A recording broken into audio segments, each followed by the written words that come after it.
Right. BRS party నాయకురాలు, MLC, మాజీ రాజ్యసభ సభ్యురాలు, మాజీ సీఎం గారికి కూతురు కవిత గారు ఇప్పుడు సోషల్ మీడియా అంతా కూడా ట్రెండ్ అవుతున్నారు. ఎందుకు అంటే పవన్ కళ్యాణ్ గారు అనే ఒక చెప్పాలంటే ఒక బలమైనటువంటి వ్యక్తిని పట్టుకొని అసలు ఏమీ లేదు పవన్ కళ్యాణ్ అసలు దేనికి మేము అతను నాయకుడిగా కానీ డిప్యూటీ సీఎం అన్ఫార్చునేట్లీ అయ్యారు తప్ప అని చెప్పేసి చాలా చులకనగా చీపుగా మాట్లాడినటువంటి మాటలు, అది కూడా నేషనల్ మీడియాలో. దీని మీద జనసేన పార్టీకి సంబంధించినటువంటి నాయకులను ఏమంటున్నారు ఏంటి అనేది తెలుసుకుందాం. మనతో పాటు ఫోన్ లైన్లో జనసేన పార్టీ తెలంగాణకి సంబంధించినటువంటి నాయకులు నందగిరి సతీష్ గారు ఉన్నారు. Quthbullapur Janasena party incharge. ఆయన అడిగి దీని మీద మాట్లాడే ప్రయత్నం చేద్దాం. సతీష్ గారు నమస్తే అండి. నమస్తే సార్, కవిత గారి మాటలు చూశారు. మాజీ సీఎం గారి కూతురు, రాజ్యసభ సభ్యురాలు, ఇప్పుడు ఎమ్మెల్సీ ఇప్పుడు మాజీ అనుకుంటా.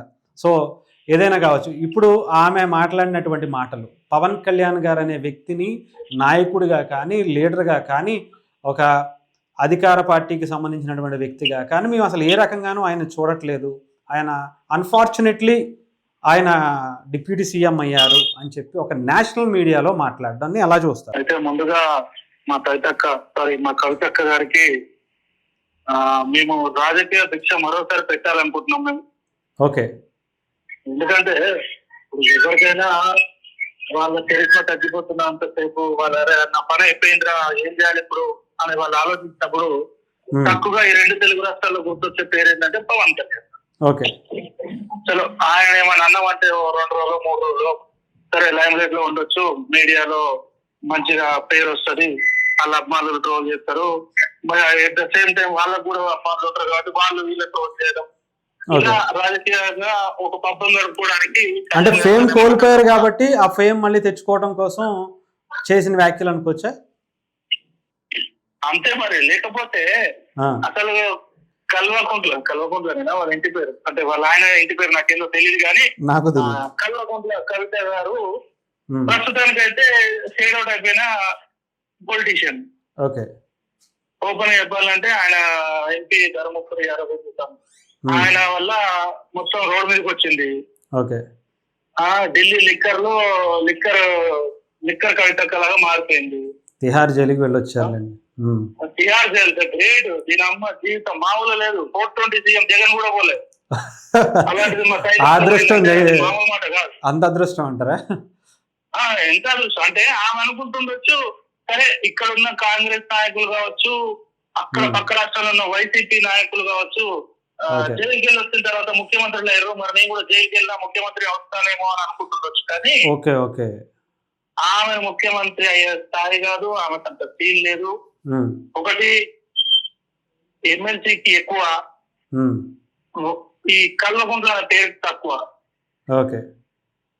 ఇంతకు మించి ఆమె గురించి మాట్లాడాల్సిన అవసరం లేదు. ఇంకా ఓపెన్ గా చెప్పాలంటే ఆమె మీద మాకు చాలా సాఫ్ట్ కార్నర్ ఉండేది. అంటే పాపం ఒక మహిళ, ఒక తెలంగాణ, అంటే నేను ఒక తెలంగాణ ఉద్యమంలో పాల్గొన్న ఒక నాయకుడు, ఒక కార్యకర్తగా నాకు బీఆర్ఎస్ అన్నా ఆ ఫ్యామిలీ అన్నా ఒక సాఫ్ట్ కార్నర్ ఉంటుంది. నాకు మంచి అనిపిస్తుంది. ఎలా అంటే నేను కేసీఆర్ గారికి వీరాభిమాని, మామూలు అభిమాని కాదు నేను. జనసేన పార్టీలు కూడా చాలా మందికి తెలుసు. అవును. సో అలాంటిది నాకు కవిత గారు అంటే కూడా ఒక అభిమానం, ప్రేమ ఉంది. ఎప్పటి వరకు ఆమె లిమిట్ లో ఆమె ఉన్నంత వరకు సరే. ఆమె లిక్కర్ లో స్కామ్ చేసిందా చేయలేదా అది దేవుడు తెలుసు, వాళ్ళకి తెలుసు. ఒక తెలంగాణ పౌరుడిగా అయితే అరే మా కవిత ఇట్లా అయితే పాపం మా విధానం అనుకుంటుండే, కానీ ఇదో ఇట్లాంటి చేసినప్పుడు మాకు కూడా అనిపిస్తుంది అవసరం లేదు ఇలాంటి వాళ్ళకి మనం సపోర్ట్ చేయడం. ఇంకోటి ఇప్పటికైనా సీరియస్ గా తీసుకోవట్లేదా తెలంగాణ జనసేన పార్టీ నాయకులుగా మీరు కానీ తెలంగాణ కేడర్ కానీ ఏమి కవిత గారి వ్యాఖ్యల్ని అంత సీరియస్ గా తీసుకోవట్లేదా? మాకెందుకు బ్రో, ఒకటి మా నాయకుడు కష్టపడి దాదాపు 15 సంవత్సరాల కష్టంతో 10 సంవత్సరాల కింద జనసేన పార్టీ పెట్టి ఈ రోజు డిప్యూటీ సీఎం అయ్యాడు. సొంతంగా జనాన్ని నమ్ముకొని జనం కోసం బతికి జనం మన్ననలు పొంది ఈ రోజు డిప్యూటీ సీఎం అయ్యాడు. ఆమెకు రిజర్వేషన్ కోటాలో వచ్చిందంటారా? ఆమెకు అతిగతి లేదు. నాన్న అయ్యా బాబు ఇట్లా అయిందే నాకు ఏం చేస్తావే అది ఇది అని చెప్పేసి ఇంట్లో ఏడ్చి ఎమ్మెల్సీ తీసుకుంది. ఇప్పుడు ఆ ఎమ్మెల్సీ గతి లేదు. సంవత్సరానికి ఒకసారి వచ్చే బతుకమ్మ పండుగ లాంటిది కవిత. అంటే బతుకమ్మను కవితతో పోల్చడం కానీ కవితను బతుకమ్మతో పోల్చడం కానీ కూడా ఒక రకంగా తప్పే. కానీ కవిత గారు బతుకమ్మ పండగ లాంటి వాళ్ళు అంతే. వచ్చినంతసేపు పువ్వులు వికసిస్తాయి, కనిపిస్తాయి, మురిపిస్తాయి, మరిపిస్తాయి. చివరికి ఏమైతే నీళ్ళలో సమాధి చేయాల్సి వస్తుంది బతుకమ్మను, మా బంగారు తల్లిని బతుకమ్మని నీళ్ళలో ఎలా అయితే మనము నిమజ్జనం చేస్తామో ఈమె రాజకీయ జీవితం కూడా గంతే.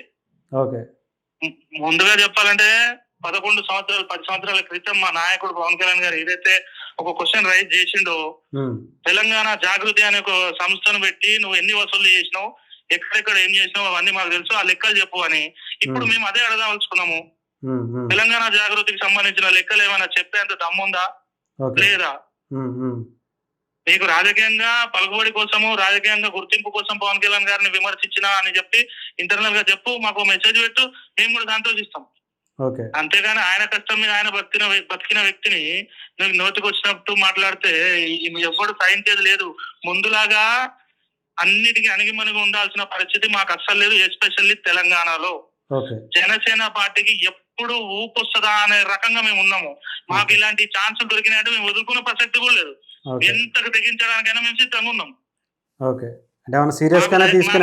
మాకు ధైర్యం ఉంది. గట్టిగా మాట్లాడితే రేపు పొద్దున కూడా తెలంగాణ భవన్ కూడా ప్లకార్డులు పెడతాము. మమ్మల్ని ఎవడాపుతాడో చూస్తాం మేము కూడా. అదే కవితకు దమ్ముందా? రమ్మను, బయటికి రమ్మను. ఇదే అంబేద్కర్ సాక్షిగా రేపు పూలే జయంతి కదా, పూలే సాక్షిగా పూలే విగ్రహం ముందుకు రమ్మని చెప్పు, లేదంటే హైదరాబాద్ నడికి బొట్టుకు రమ్మని చెప్పు. వాళ్ళది అయిపోయింది. చావదచ్చిన జీవితాల వల్లే, రాజకీయ జీవితాల వల్లే. ఎందుకమ్మా అంత సింపుల్ గా తీసేస్తున్నారు మీరు కూడా? అంతే మరి. ఎందుకు ఆమె ఇంకొక 5-6 నెలలు ఉంది బతుకమ్మ పండుగ, అప్పుడు కలుద్దాం కవితక్క గారిని. రైట్ అన్న, థ్యాంక్ యూ అన్న. Thank you. సో ఇది అనమాట జనసేన పార్టీకి సంబంధించి. వాళ్ళు కూడా కవిత గారిని అంత లైట్గానే తీసుకున్నట్టుగా పని తెలుస్తుంది. పెద్ద ఆమె కూడా ఎలా అయితే పవన్ కళ్యాణ్ గారిని తీసేశారో ఆమె గురించి కూడా పట్టించుకోని అవసరం లేదు. ఆమె ఒక ఫీల్డ్ అవుట్ పొలిటీషియన్ అని చెప్పి వాళ్ళు అంటున్నటువంటి మాటలు. చూద్దాం ఏం జరుగుతుందో, దీన్ని ఎంతవరకు కంటిన్యూ చేస్తారో. జనసేన పార్టీ కూడా కావచ్చు, తెలంగాణ జనసేన కావచ్చు, ఈవెన్ బీఆర్ఎస్ పార్టీ కూడా దీన్ని ఏ రకంగా ముందుకు వెళ్తుంది అనేది కూడా చూడాలి. ఎందుకంటే ఇది ఒక పెద్ద సాహసమే. ఆంధ్రప్రదేశ్కి సంబంధించినటువంటి ఓటర్లు కావచ్చు, ఇక్కడ ఉన్నటువంటి సెటిలర్లు కావచ్చు, చాలామంది బీఆర్ఎస్ పార్టీకి వెన్నుదన్నుగా ఉన్నారు. జనసేన పార్టీలో చాలామంది అభిమానించే వాళ్ళు కూడా కేసీఆర్ గారిని, కేటీఆర్ గారిని, కవిత గారిని కూడా అభిమానించే వాళ్ళు చాలామంది ఉన్నారు. కానీ అవన్నీ కూడా దృష్టిలో పెట్టుకోకుండా ఏదో ఒక మాట అనేయాలి కదా, ఫేమ్ అవ్వాలి కదా అనే ఉద్దేశంతో అన్నారా ఏంటనేది, దీన్ని ఎంతవరకు కంటిన్యూ చేస్తారనేది దాన్ని బట్టి తెలుస్తుంది. చూద్దాం.